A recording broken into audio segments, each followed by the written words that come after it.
I think for our families, you look around and you think, someone help me, someone help me. And then you realize you're the one that's most invested. It's your job to take that first step. And whether it's CPR or basic first aid or calling 911, it's your job, and you can be prepared, and your loved one will appreciate that you took that extra time ahead of time, so you would be ready just in case. Because let's be honest, that just in case it happens, right? I mean, we're all in those situations, and not when we want to or expect it to happen.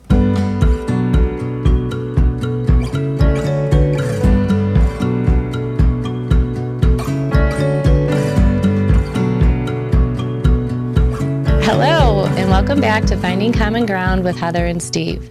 Today, our guest is Jen Everett, a friend of mine that is a first responder, and I think it will be an interesting show for everybody as we dig into the way first responders can help us on sometimes, I guess, the worst day of our life, right, when we're in crisis. So thanks for coming, Jen.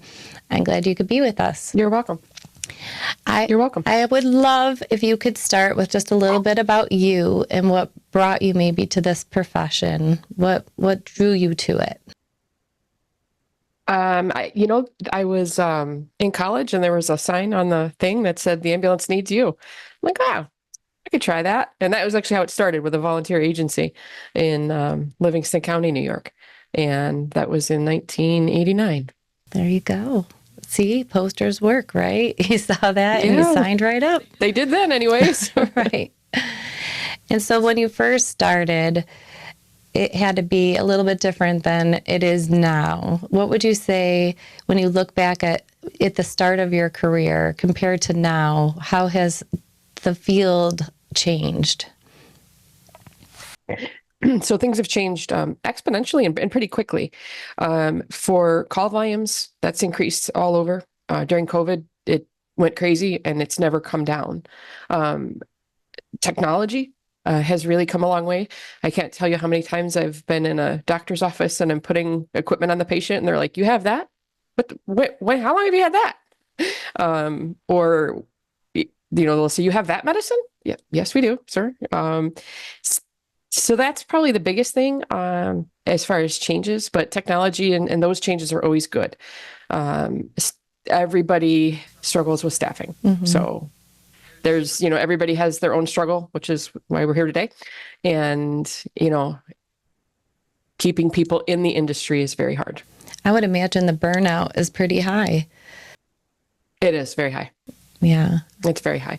So we see a couple different types of people come in. We see folks that are looking to go on farther in their medical career. So nursing students, med students, PA students, and some of them stick around, and then some of them don't, because there wasn't their plan to begin with. Interesting thing about the Rochester region is we have the University of Rochester, St. John Fisher, a lot of colleges, and the college kids just keep coming because they need to get the contacts to get into the med schools. And so we decided that we needed to be nice to them. And we needed, because they kept coming, it didn't matter. And we created a college student program, which was less hours requirements and things like that for them. And that's grown really nicely over the years. And it's got to be a really great experience for them, because if you've only worked in a hospital and seen things on that end, it's hard to imagine when you come upon a scene, there's a car accident, and the trauma of that situation, seeing the mom unconscious and the child in the back seat screaming, and all of those things are kind of taken care of in many ways before they reach the hospital. The people have been calmed down a little bit, they're situated. There's nothing like that moment of impact and the crisis that's happening. I'm sure the adrenaline is rushing. I often say when I'm doing education for people in the healthcare field, there's different kinds of people, like you were saying, and some people are going to drive by the accident and not notice it. Other people are going to drive by and pray for the people, I hope they're okay. I hope no one's hurt, but they don't stop. Right. And then other people are yelling because, the traffic stopped and they're going to be late for work. So, and then there's those few people that run towards a problem and run towards the crisis and want to help people. And that's a special kind of person. My daughter was very interested in becoming an EMT when she was in high school. It's actually what got her through high school. I tell everybody, remote learning was not her thing, and it was during the pandemic. Right. And the way that little carrot at the end of the stick we dangled in front of her was, you can be an EMT, you can be an EMT. And she passed the class, and she spent time actually where you work, and she loved the internship. It ended up, like you said, not being a great fit for her. She's really tiny, like she's 4'9", 100 pounds.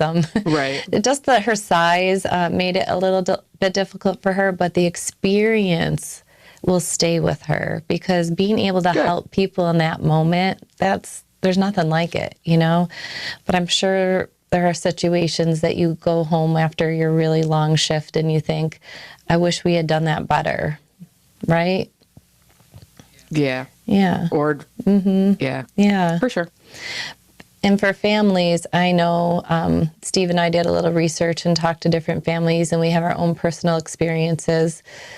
When you call 911 and you make that phone call, that's not something people normally typically do. It has to be a really significant situation. It has to feel like that's the only choice. And families don't know always what to expect after they make that phone call. And maybe they don't give all the right information when they make the call. So I guess we could start there. Like, do you have any advice for parents when they're calling in, depending on what their loved one's needs are? The most information that you can give is best. But I do believe with folks with special needs, the best thing is to maybe identify that what's going on exactly. Because a lot of times we get generic information. It'll be like trouble breathing, or a lot of times they come in as a psychiatric emergency, and it could be just something along the lines of what their diagnosis is, and it's a normal behavior. But when a normal behavior looks abnormal to everybody else, somebody usually will call 911, or the families are struggling to help them. So I think it can be really, a lot of people get frustrated when they talk to the 911 dispatchers. They are your first line. They're the first people to talk to you. And they're asking very targeted questions to find out what resources are needed immediately. Right. So if you say trouble breathing, they're going to hit two buttons that's going to send fire and police with an ambulance all at the same time. And then they're still taking more information while we're already on the way. Mm-hmm. And so we get updates on the way if we can, if they can get them out of what's going on. So that's kind of how it goes. And I would say the more information, the better. And we were talking earlier about the possibility of getting some cross training with the 911 dispatchers, which we do on our side all the time, so that maybe they know what better targeted information questions to ask. Right. That would help first responders respond, or even trigger the different teams that are available in the county to help. And respond. Yeah, that's a good point. Because I think that in that moment, when you pick up the phone and you've dialed 911, so many thoughts are racing through your head. For my medically fragile daughter, I have to say we might need advanced life support. That was something they told me right in the beginning. When her seizures first started, she had like a 22-minute seizure. It was really long, and they did exactly what they were supposed to do, but then her respirations were really low. And so they were bagging her all the way to the hospital. And as a mom, I felt like I had said something wrong, like I hadn't given them enough information. And I just remember the paramedic reaching over and putting her hand on mine. She said, "You did everything right." And I was like, exactly what I needed to hear. But I'm sure there's other situations where the parent's like, man, I just made that worse, because Devin was unconscious. It was very easy to transport her. She was tiny at the time. We could easily get her onto the bed and get her into the ambulance. But there are people who are over 6 foot tall and 300 pounds, and they're angry and they're scared. And I'm assuming that's a much different situation when you're walking in. Yeah. And it can be tough, because when I have to start that over. So it can be tough because we only, if you look at the paramedic curriculum, and the EMT curriculum at the national level, which New York State uses, an EMT has maybe an hour worth of special needs training. And that population encompasses a whole lot. So by the time it's chipped down to the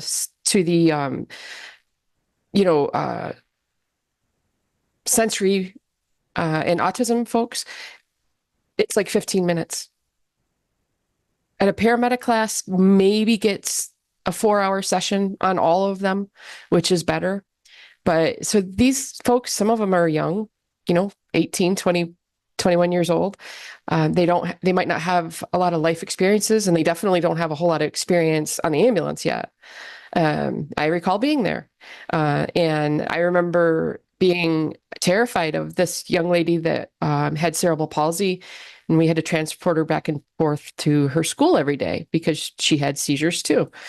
And I was terrified of her. And then I'm thinking, well, why am I terrified of her? So I would turn the radio on in the back and I would talk with her and she would move and respond. And that was kind of like, I recall my first experience with having never been around many folks with those type of challenges.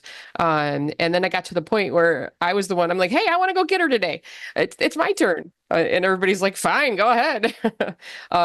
But funny side note on that, my partner and I found out that she loved Garth Brooks. So she would go start wiggling and trying to dance, whatever she could do while she was laying there when Garth Brooks was playing. So. See, and you took the time to get to know her. And I do think that the more you see things, the less scary it gets. Sometimes just the noises that a person makes that's nonverbal, they can sound almost aggressive and they're loud. And then you realize that's the only way they can get your attention without touching you. Right? Like it's the only voice that they have. And then all of a sudden it's not so scary. It's not as different. I remember my first experience seeing a feeding tube. A little preschooler lifted up her shirt and showed me her Mickey. And I thought she was going to show me Mickey Mouse. Okay. I don't know what I thought she would look exactly, but I did not know that it was going to be a tube sticking out of her. And I almost threw up. Like, I'll never forget. Oh, no. I was like, oh my gosh, that's not what I expected you to show me. But then it was fine. Do you know what I mean? Like, I loved her. Yeah. She was such a sweet girl.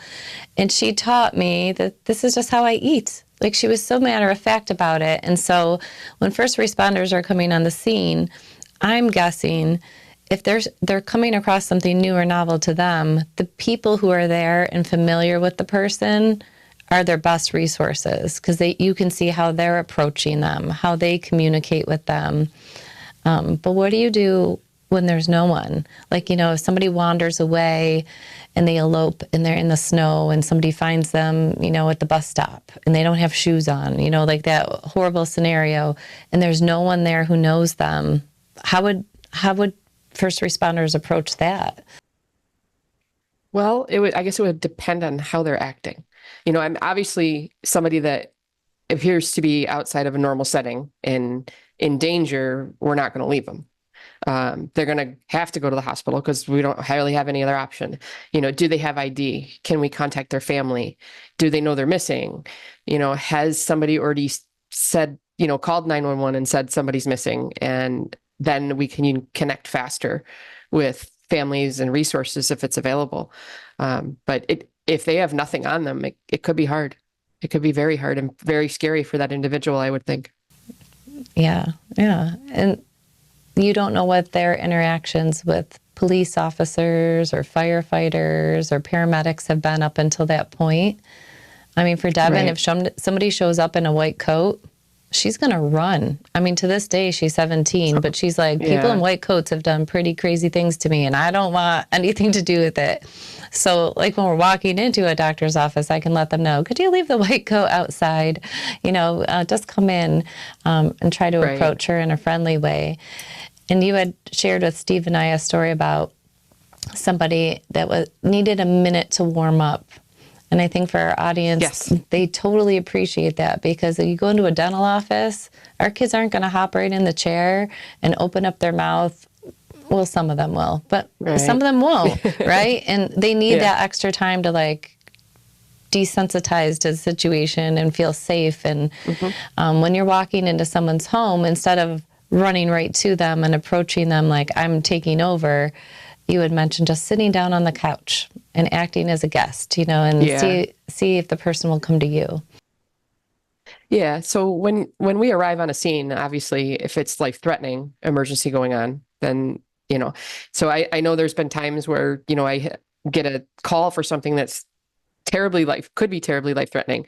And the little child is screaming and the parents are trying to console them. Unfortunately, there does come a point where I need to take the child away, set them on the couch to make sure they're okay.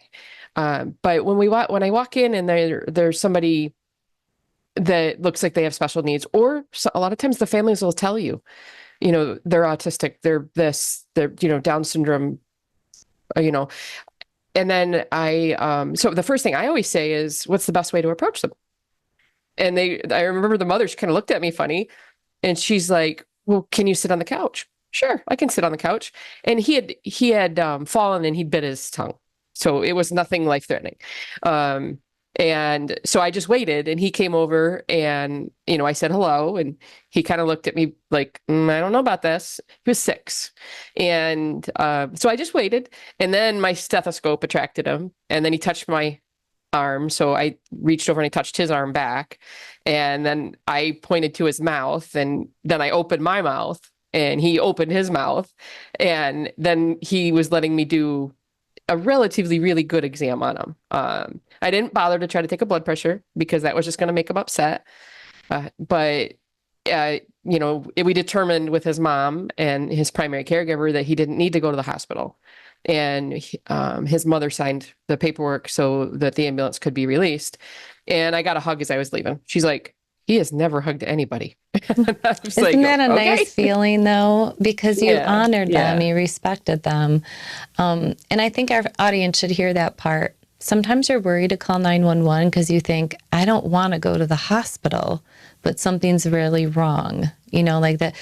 One time we changed Evan's medicine and she was shaking and her blood pressure was really low. We didn't know, we're not taking vitals at home. Right. And just having the ambulance come and have professionals look at her and tell us like, well, let's have her sit up. Let's have her walk a little bit. Give her something to drink. Okay, let's take her vitals again. They're improving. It's going to be okay. Now you should call your doctor because the medicine might be the wrong dose. And I didn't have to bring her to the hospital. And I felt really relieved because for us, going to the hospital is the scariest, most traumatic experience. Oh. It's not ever my choice. I will do it when we have to, but it is not something that I take lightly, because not just because of all the germs, right? It's just like the experience, the siren going and the lights and racing through traffic and being rushed in, and it's just the whole thing is really hard. I want to go back to the ID part, because you were saying like when somebody doesn't have ID, that's another thing for our audience to think about. I know that some people use air tags on their kids because they're elopers, they run away. And that's a GPS device. That's wonderful. We can have an idea of where they are, but we don't know who they are, So I don't know if there's anything that somebody could carry on them that would be helpful that the paramedics would look for. Is there anything like that? Well, I guess it would kind of depend on the age of the patient. So I know for us, the first thing when we're away from somebody's home and we're trying to find information on them, we ask, do you have a medication list in your wallet or your purse? And a lot of times they do. And there's more information on that little piece of paper usually that can be priceless. So I don't know if there's a resource for these individuals at risk for potentially being lost without doing anything, crazy, but like a QR code that the ambulance could scan, that, because they would do that. And especially if that individual, let's say they were nonverbal and they could show somebody the QR code. Well, I got to tell you, I'd scan, keep it simple. I'd look and see what's on there. And if that has all the information I need, I'm not saying that a QR code is necessarily the solution, but the faster we can get the information, the faster we can get the individual the help that's really best for them. Absolutely. Steve, you have a couple programs in your area for first responders. The first one is kind of ties into the paramedics. Our area did a pilot program with we used paramedics and a local medical clinic, and a lot of our children are like in foster care and even in the community they have disabilities. It's hard to bring them to a doctor's office, like Heather mentioned. If they're autistic, they don't want to sit in the waiting room.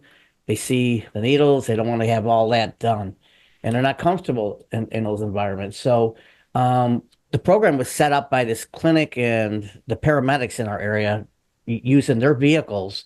They equipped them with iPads so they could talk to a doctor at the clinic, and they literally did well checks in our home. We actually sampled some in here in my home. They did well checks. They did physicals. They were able to do if they had to do a flu shot, they could do a flu shot in the comfort of their home.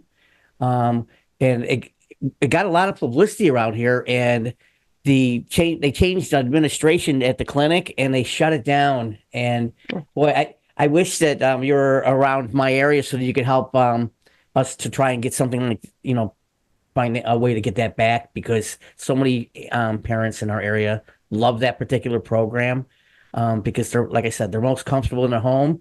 The kids don't have to leave, and I think it's a little easier to do it in their family room than it is in a doctor's office or Oh, for something sure. like that. And they did all kinds of things. It wasn't just on like a 911 call. They actually did well checks and everything, and they used paramedics, and the paramedics relayed. Across the nation, there are programs like that, and most of them are some form of community paramedicine. Uh, but I've never seen a model that incorporated, special needs folks, which it makes complete sense that they should be. Every time I've heard it being referenced in a pre-hospital setting, it's usually been for elderly patients, which are also a unique population as well. It's never really taken off very well in our area. And sadly, the reason it didn't was because it came down to who was going to pay for it. And unfunded mandate, if you will. Right. And so they never seem to go anywhere here locally, but there's lots of communities where they have fantastic programs. And you think of it's too where you're located, Steve, you're more remote. There's not as many things really, really close, like hospital wise. And I mean, I know that you're driving to Rochester and Syracuse and things for certain medical specialties. The idea of that, of just, having someone that pulls into your driveway and can look at some of those basic things, at least, that's a wonderful idea. But then we're talking about staffing, right? And you think, how could you do that? I bet there are paramedics that would choose that over the crisis. Oh yeah, the shift. You know what I mean? They would much rather interact in a caregiving way, maybe than in there's a critical emergency. But that's a neat program. I like that idea. When I went to a conference in Utica that Steve was part of, they talked about the yellow dot program too. And that's if you have a yellow dot on your car window or a yellow dot on your front door, first responders know that there's a person with a developmental difference or a disability in that home. And then if you're in your car, they're going to look in your glove box to see if you have information that would help them. This is especially important if the parents aren't, maybe they were knocked unconscious in the car accident, or they're injured, right, and they can't give you that information, which has to also be even escalate the child more. Mom's not answering me. Mom is bleeding. That the whole idea of being able to look really quickly because that yellow dot alerted you. Are there other programs? Because I was told, Jen, when we were first talking about doing the show, I remember Spin 911. I mean, this is like dating me, but it was this idea that you could call and register your loved one with 911, and then when first responders got a call, it would be flagged. There's a person with, a disability in this home that needs special considerations. I don't know if it even was specific, but I don't think we have that anymore, at least in our area. I don't think I don't recall it being called Spin. I don't remember that one. But you can put something on your property called a premise warning. And that would have to go through, I'm not sure if it's the fire chief of the place you live or just directly to your 911 center. But I believe you can put a premise warning saying, special needs please be aware of this, because you can put a premise warning on a property for like a code to get into the house if nobody's home, and there's a key lock here, and we get that information. And I know we definitely have premise warnings for aggressive individuals and to not enter without police, and there's all those. So there probably still is a way. Yeah, I would think. I work with somebody who has quadriplegia, and he called the fire department because somebody would be worried because he wouldn't be able to answer the phone because sometimes it's difficult with technology, and they would break his door down, which I understand. They had to make sure he was okay, but he said, I can't keep buying a new door, I can't keep fixing this. And so someone from the fire department, it looked like what the realtor puts on the door. So the 911, like the first responder would get to the door, see that, they'd get the code and open the door and not have to knock his door down, which he really appreciated. So that's a great idea. He was also a gentleman that was going down the street, and I say the street because he was not on the sidewalk. So this is, if anybody in the Rochester area knows Flip, they've probably seen him driving around in his motorized wheelchair. I kid you not, people are always telling me his whereabouts. And I said, he's a grown man and he can go where he wants, right? And they say, why isn't he on the sidewalk?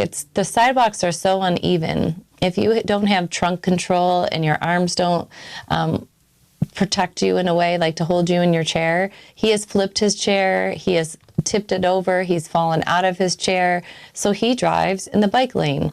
And his chair goes pretty fast, if I'm being honest. And he got pulled over by the police. And because he couldn't talk verbally, they threw him in the back of their car. Just like they assumed he shouldn't be out and about. He was livid. At that point, he was still living in a nursing home, and they dropped him off. And we're like, where's his chair? Like his electric chair, where is it? Which had his communication device mounted on it. So what they effectively did is take away his legs. He couldn't move on his own, and took away his voice. And it was not to be spiteful or mean. They thought they were protecting him. I think that's something as a society we have to work on, because we can't make the assumption that just because somebody's in a wheelchair and unable to speak verbally that they're not competent. Oh, for sure. Yeah. So what happens when you show up and there's a person with a wheelchair or a communication device? I'm assuming that's not going to fit on the ambulance either. Maybe the communication device, but... Yeah, so those large wheelchairs, there's just no way to get them onto an ambulance. They're 800 pounds, easy. Yeah, and there's no room in there. We know that. I have taken steps to make sure the wheelchair stays safe, especially if you can't leave a wheelchair in a public place like that without somebody putting it someplace safe, because those pieces of equipment are life-changing for those people. And I mean, I'm only guessing when I say they're probably upwards of 30,000. Oh yeah, it's like a car. Yeah. Okay. Yeah. And they don't get too many of those in their lifetime. So I do know that part of it. I make every effort to bring what I can with me that is everything that they need. It within reason. And I think if I knew, or he had some way to identify that there was a communication device and I could remove it and take it with us, and I'm not saying I don't know if it's portable or not, but I would take it. I know we have folks with different needs where they have books to talk to us, and they, tell us that, and they bring them. So if I left that at home, I would leave them voiceless. So I always try to bring adjuncts, anything that they need that I can fit in my ambulance, including service animals, within reason. I mean, a service squirrel, no, not allowed. I've seen people try it, but somebody with a seeing eye dog, now you've taken away their sight, which they already don't have. Their extra sight, and they're legally able to go to those places, right? So. Yeah, I always make sure, especially with one of those very expensive wheelchairs, that the police are going to do something to help. Yeah, and if it happens like in a public place, like in a restaurant, I was at a restaurant, and a gentleman had a medical event, and they just left the chair in the middle of the restaurant, and they left. they drove away, and I went up to the manager and I said, you have to put that in a safe place. He's like, oh, I didn't even, think of it. And then watching him try to drive the chair into a safe place was really kind of exciting for the whole restaurant.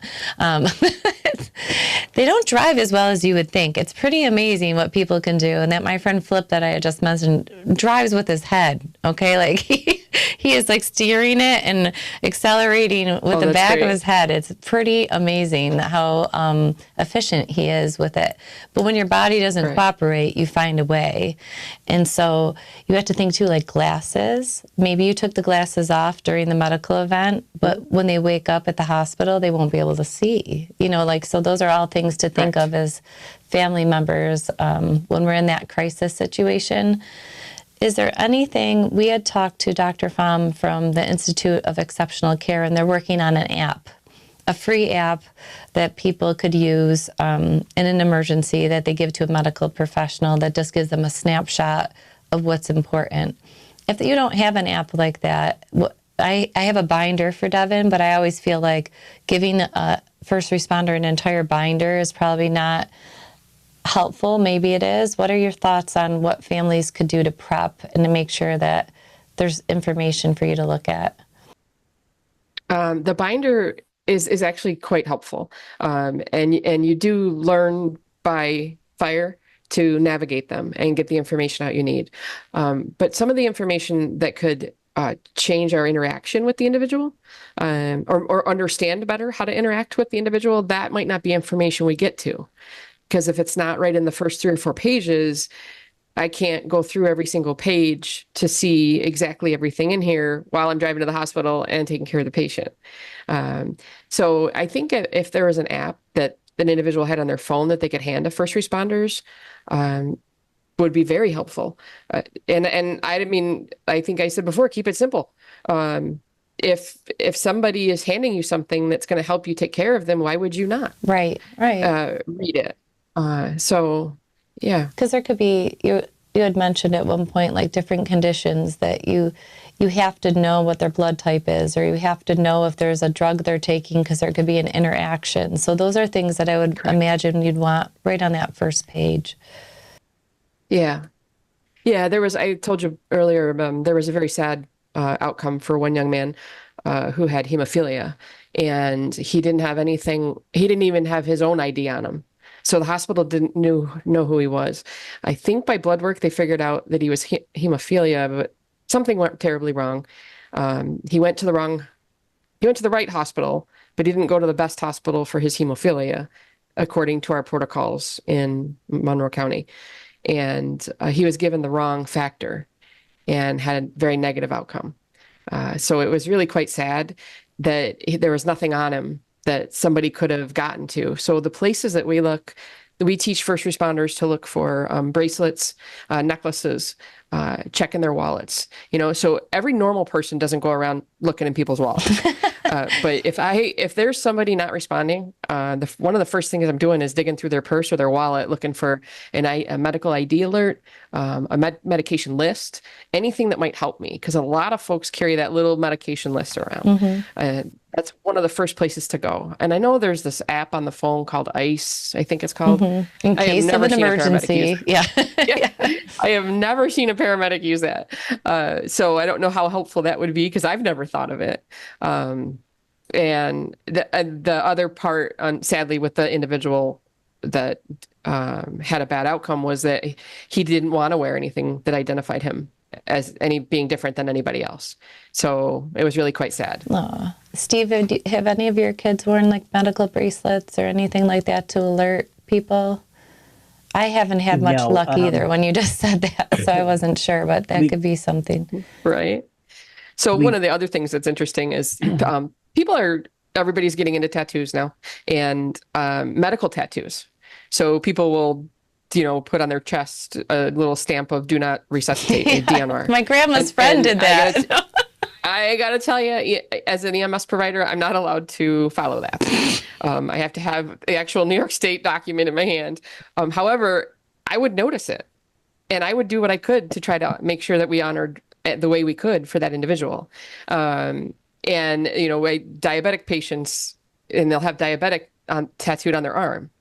Well, again, we're not supposed to teach first responders to look for anything other than medical bracelets, but if the zebra is standing in, if the don't look for the zebra when the horse is standing right in front of you. Right. Right. So if they're giving you the information, however they're able to give it to you, take it. I was gonna just mention that we had a kid that came in here. It had been in a facility, and they wanted to get him back to New York from Pennsylvania, and he had a lot of medical issues, including seizures, and he had one of those bracelets. But the problem with that is, and I told this story before, come to find out, it took us a while that he'd never had a seizure in our home for 4 years, and he was wearing this bracelet. So somebody could have got some wrong information, and we had to go to specialists to rule out that why they gave that to him. And we could think it was probably for behaviors or something. They gave him meds for that, but he was wearing one of those bracelets when he first came to our house. So the first thing we thought was, and he's on seizure meds. First thing we thought was we're going to be dealing with seizures in our home, and he's but still here 4 years later. He's never had a seizure. He doesn't have the bracelet anymore. So yeah, I was just going to say, and I think that's probably an issue with foster care. I didn't even think of that when we were talking about first responders. Some of these kids have bounced around, so maybe they have had different doctors and different meds, and the person that's with them could really care about them, but not have the whole picture either. And that has to feel scary. Like when you're saying, I don't know, he wears a bracelet saying he has seizures, but we've never seen one, and but you want the person to know. So I guess it's better to give more information than less, I would think. Yeah, because actually if they're on a medication for it too, that would lead me to believe that there's been a seizure somewhere as a provider. And I would keep that as a useful piece of information. It doesn't mean I would necessarily act on it or do anything for it. But Now, if there is more of a mental health piece to it, sometimes our kids get very dysregulated if their day was not what they expected, or, grandpa passed away unexpectedly, or the puppy ran away, and it's a crisis, but not the same kind of crisis as maybe a typical mental health psychiatric situation. That's something that I would imagine you'd want to note with 911, because if somebody walked in and saw them acting psychotic, they could assume there were drugs or alcohol or, a true mental illness, when really it could just be dysregulation and being overstimulated and a meltdown. And I would think that we'd want to handle that differently. In Monroe County, what options do we have? So we have a mobile crisis team, and then we also have, they call it a fit team. And we talked earlier about how the definition of it didn't really fit, but it sort of did when you explained it, the forensic intervention team. So giving that information out might cause those teams to be dispatched earlier. Also, some police departments have officers trained to deal with certain individuals with autism or other serious mental issues, and they're trained to work with them. De-escalation teams, but not everybody has it, and they're not always on duty. Right. So that's when it goes wrong, sadly. Jennifer, we were able to, it's actually kind of new. I don't even know if I've told Heather this. It came off of one of the events that Heather came to Utica for, an autism awareness event. They were doing first responder training on the second half of the conference day that we had. And what happened was there was a lot of interest in that from first responders, because they weren't sure how to handle somebody with autism, or weren't sure how to handle somebody with certain disabilities, and they wanted to know. And our county sheriff was really insightful and decided to act on it. And they literally just had a class last week at Calverman, which is a big autism center here. And they're going to start teaching first responders, sheriffs, and different law enforcement people, just what you're doing. What do you expect when we go in, in these situations, and maybe you're there and you have to call a police officer there, or there's a police officer there with you because it's an accident, and it's to teach them too how to deal with autistic behaviors and the IDD community, because they might exhibit different than anybody else would. And it's very beneficial, and I think it's going to be a great program. And I think the first class had 20 officers in it. That's They wonderful. should, yeah, that is great. But I'm hoping that they would think to extend that to firefighters and EMS. Because a lot of times we go to some of these calls and there's no law enforcement dispatched. So now you have, okay, we got some officers trained. I just wish that everybody would get that training. And then everybody's on the same page. I will bring that suggestion to them. Thank you. Right. Thank you very much. And I think, and if you ever need a place to host it in Monroe County, you can use our facility. yeah, it's a great place to learn. And I was going to say too, I think police officers are trained to subdue you, to keep you safe, right? And to keep everybody else safe. And I, as a new psychologist, was working in the summer program, and I really, it's going to sound crazy to everybody who knows me, but I did not know what I knew about autism then. I only knew about certain people that I loved, and I did not have as much knowledge. And I had this young man, he was so agile, and he like jumped over a whole staircase. He like shimmied down this like foyer thing, got out of the school, and we're running. And I thought, oh my gosh, I don't know what to do. Now he's running through traffic. So I sat down, because I thought, I'm chasing him and he thinks that we're playing a game. So I sat and I said, please come to me. Like, I'm trying to be really calm. And a police officer was on a horse. Okay. I think he was visiting the school program. He ran into the street and like pinned him down on the ground in the middle of traffic. And I was like, he was coming to me. Like he was like, oh no. And he said, I saved you. Like, I'll never forget. I saved you. And the kid looked at him and said, you hurt me. And both of them weren't wrong. You know what I mean? Like in the police officer's mind, that was a crisis, and he used his muscles. And in that situation, it was okay because that young man wasn't medically fragile. But another person being slammed on the ground would not have ended as well. He was also really little, right? Like, so he didn't fight back, and I can see situations escalating quickly. We hear about the 911 calls for, a welfare check, that we're worried about a person with a disability, and then that person with a disability ends up getting hurt by the people who came to check on them. And I just feel like that's where we need the education piece, like you were saying, Steve, just to what autism looks like when someone's overstimulated. It's hard to explain because everybody might exhibit it differently. And I don't know for your son, Steve, does he have like certain behaviors that might look odd or eccentric or different to people when he's really worked up? Or have you, I'm sure you've had a lot, he's had over, hundreds of kids in his house, so I'm sure you have a lot of examples. Yeah. With my own son, yes. In fact, all the kids, we have 6 kids in our house right now, Jennifer, including my son, and 5 of them are on the autism spectrum. And so they're all different. Like Heather said, it's hard to, if they're all the same, it's probably a little easier to deal with, but they're all every single one of them has a different autism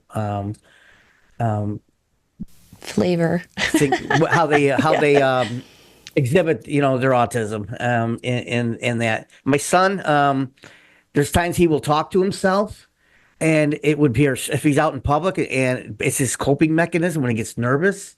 He will, and he's having a conversation, and it's not on the mental health part of it, it's on the autism part. He gets nervous and he starts repeating things about sports, and because he's trying to regulate himself and talk him through this. Trying to regulate himself, trying to get through it. Right. And then there's other kids in the house, nonverbal, that we have to find another way to communicate with them. There's other kids that, if I look at it from, if you came to our house as a paramedic for a couple of our kids, I'm not sure how they would react.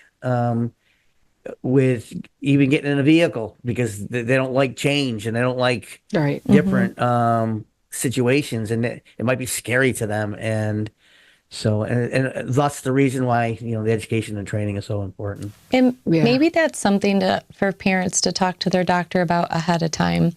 I'm not a huge proponent of medication to calm people down. I really want people to learn those skills and know how to cope and manage. But in a crisis where you need to get that person on an ambulance, as long as it's not contraindicated and it's not going to hurt them in some way, giving them a medication that will calm them down to make the situation less stressful seems like a good idea. But I guess it would really matter what kind of emergency it was and what kind of medical situation it was. If they broke their arm, it's pretty straightforward. But if it was more of a medical event that you guys weren't sure of, I'm sure you wouldn't want us giving medication, I'm guessing. Not necessarily. I've at a couple of occasions that I can recall. One was an elderly patient who had a significant mental health background, and she had herself wound up. I mean, she was like 85 years old and wound up 10 ways from Sunday, and there was no calming her down. And I tried de-escalating and talking to her, and nothing. And so I finally called the doc over at the medical control hospital, and told him what was going on. And I said, is there any way I can just give her a little tiny dose of some Valium, like maybe 1 or 2 milligrams, just to see if it'll take the edge off? And she could hear her in the background. Mm-hmm.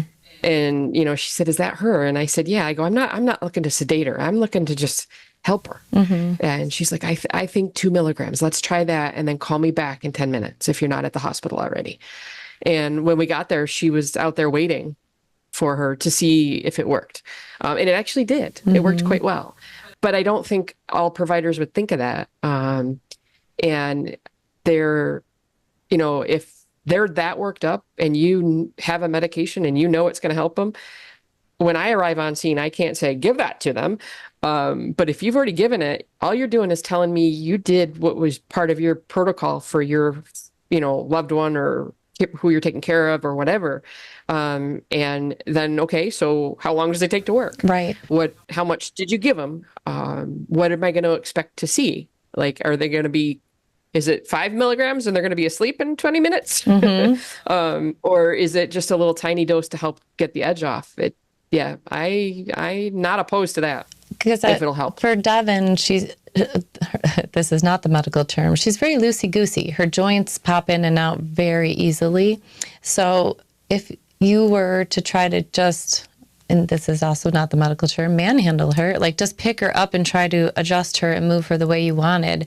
I mean, she can pop her joints out and scare people, right? Like, especially when we first started doing blood work, there'd be they would just watch her popping everything out, trying to squirm away.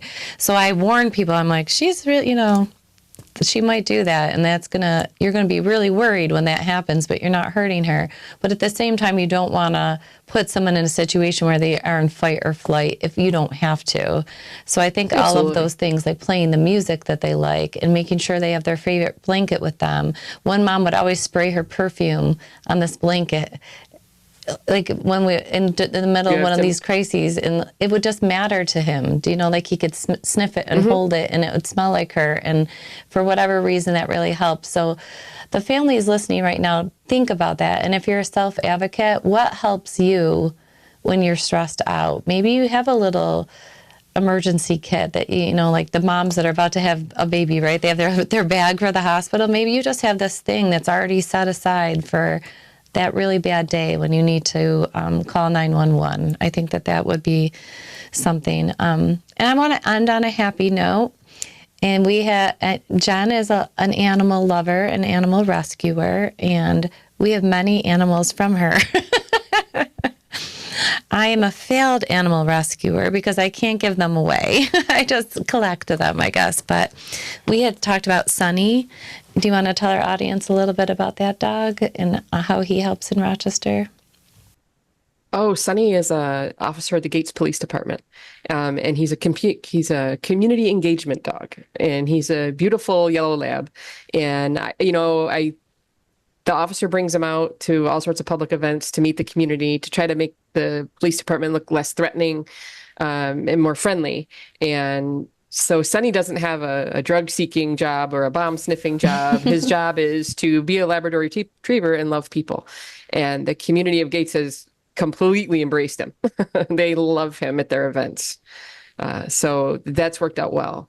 But I know there's also other organizations around the country that have had they call them comfort dogs. They train them.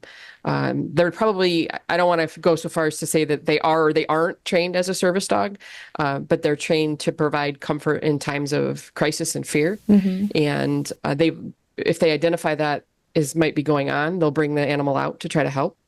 And you know me, I would love that. I could do that all day long. Right.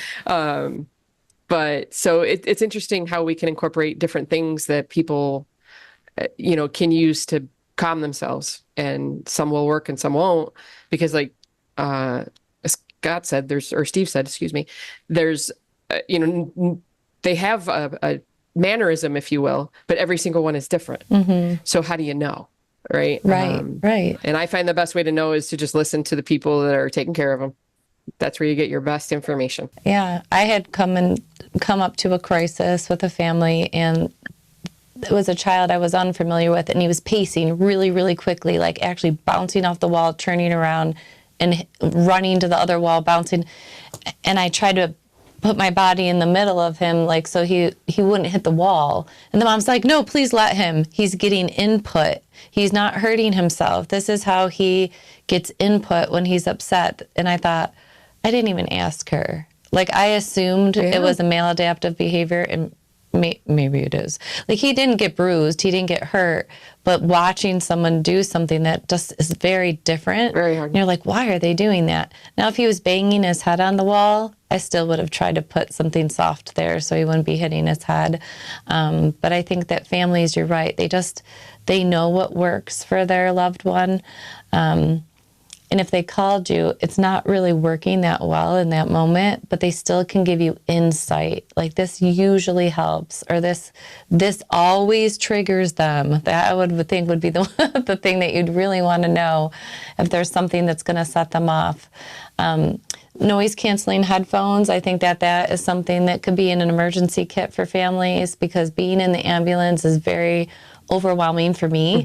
The sirens and being in the back of it like a box, it feels like you're just kind of shifting around, and the sensory experience of an ambulance is intense, especially in an emergency. So that makes me think of something. We do days at the schools with the kids, like teddy bear clinics and things like that, so that they can stand in the ambulance and maybe not be afraid of it if it does have to come.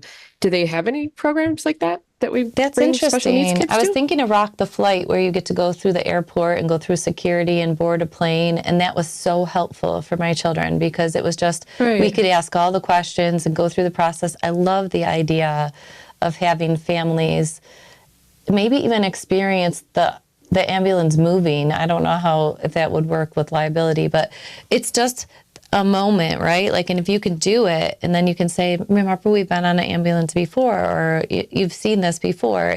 Maybe it won't feel as scary. I don't know. That's a really good idea.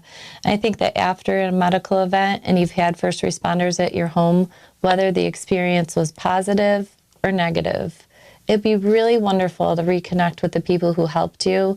I think that might be, maybe not, but after one of Devin's really bad seizures, and that she had, ended up on a ventilator, and it was such a traumatic thing, some of the paramedics had come back with another patient, and they came in, and I just remember this one woman hugging me and saying, look, she's already doing better. Look, her numbers are already better. Wow, I've only been gone for an hour, and look at how much better she's doing.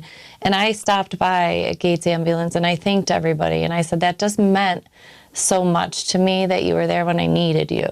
Now, there's also been instances where things haven't been handled as well, and I've still gone in, and then we have a discussion, right? And we talk about, next time, could we try this? Or is there a way that we could avoid this? And I have to be honest, people have been really open with me. It depends on your approach, but I really encourage families to make that connection. Even before an emergency, bring your child in. Call ahead, but give them that experience to know that there are people here who are waiting just to help you when you need it. They're here and they're trained, and maybe building that relationship. And then if they have to come to your house, they've already met your son or your daughter or your loved one. Well, if you see any Gates Ambulance crews around Monroe County in the area, they actually are wearing autism shirts this month. Oh, for the very entire nice. month. They were able to purchase them, and they were making a donation to some place, I don't know where. And then they're allowed to wear them for the entire month of November. Um, and I know two individuals that I already have on my radar to connect with you. They both have children on the spectrum that would jump right in with any opportunity to do a program that would bring those kids or those people, sorry, excuse me. And the ambulances, either they come to us or we go to them so that they can climb around them and they can ask questions. And there's probably a way to move them, let them roll down. One of the little guys' favorite things with the ambulance when we go to events like that is the gurney. Yeah. Because they can push the button and go up and down. You can show them all the other cool equipment and they want to push that button. Right. That's fun. So, but yeah, that just is a little spark there that I think we could get going. If Jennifer, it's interesting you said that because when I was talking about that clinic earlier that we did with the paramedics at our home, they actually filmed the commercial in my home, and they brought all their vehicles here. And my kids, we couldn't get them out of it. They were so it's kind of for emergencies, guys. You know what I mean? But Yeah. they just thought it was Christmas morning because they got to do all the bells and whistles in the vehicle, and the guy was teaching them everything about the insides of these things. And they're pretty equipped. I mean, I don't know how yours are, but these were really equipped with high tech Oh yeah. things, and the kids just loved it. and you think about the way their mind works, like they love the technology. There's a program over at the town hall. I think it's like an afternoon program, and I want to say there was probably about 14 or 15 patients with individual disabilities, different levels. And we went over and we taught them how to put tourniquets on, and to, and showed them what bleeding was and how to stop that. And they had a ball. Like there were some that stood back and just kind of looked like, no, I'm not doing that. But the majority of them, different ages and sizes and abilities, and they were all trying it. They had a ball. And I think for our audience too, connecting with your local ambulance, that's wonderful. You can also take classes. Sometimes I know my husband and our children took CPR and first aid, and at that time it was free. I don't know if it always is, but that's just a nice way to also get your kids in a different environment and around the people that could help them at some point. And it desensitizes them and makes, builds that relationship. And that's really what it comes down to, is the community part. I think it's amazing that so many people in your field volunteer their time.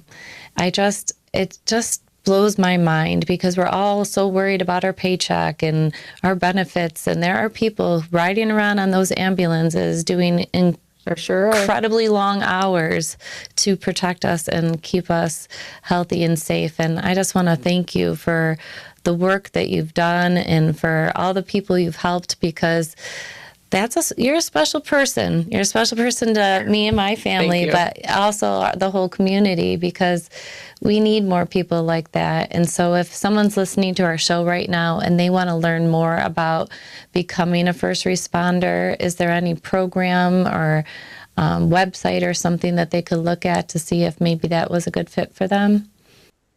As far as it being a good fit, I don't know that there's an easy way to figure that out. One way to get an EMT class in New York State is to volunteer with an agency and then take your EMT class. And when you pass it, you have to pass it. They'll reimburse the location that put the class on. And so I know currently AMR, American Medical Response, Monroe Ambulance, and MCC is putting together a program with some of the county agencies like Gates, Penfield, Pittsford, Arundecoit, to earn and learn. And that's a program where they hire you to take your EMT class, and then you work and earn and learn, and you're doing the job as an EMT. They've had quite a bit of success with that. But depending on where they live, a volunteer agency would be an excellent resource for them to check with. Monroe Community College also has a fabulous EMT program, which is part of the program that your daughter took through the school that she went to, through the what they call it, the college credit program. So there's lots of different individuals, and easiest way probably is to just reach out to the ambulance that's closest to you and say, how do I become an EMT? Or find somebody that you know is an EMT. Ask them how to help. I love it. Thank you so much for coming on today. I feel like there's a bunch of topics we could talk about in future episodes. So if our audience is listening and they think, I would really love to know about this or that, when we post this on our Facebook page, we really encourage our audience to make comments, ask more questions. We'll make sure that we get some answers for you. Maybe we do a part 2. Okay. Sounds fun. Thank you, Jennifer, for all you do. You're very welcome. Thank you, sir. Continue the conversation by joining our Facebook group. If you're a fan of the show, please join our supporters club. Subscribe on YouTube, rate and review on your favorite listening app, but most of all, share it with your friends. Just one more click or comment can make a huge difference and help us to continue finding common ground.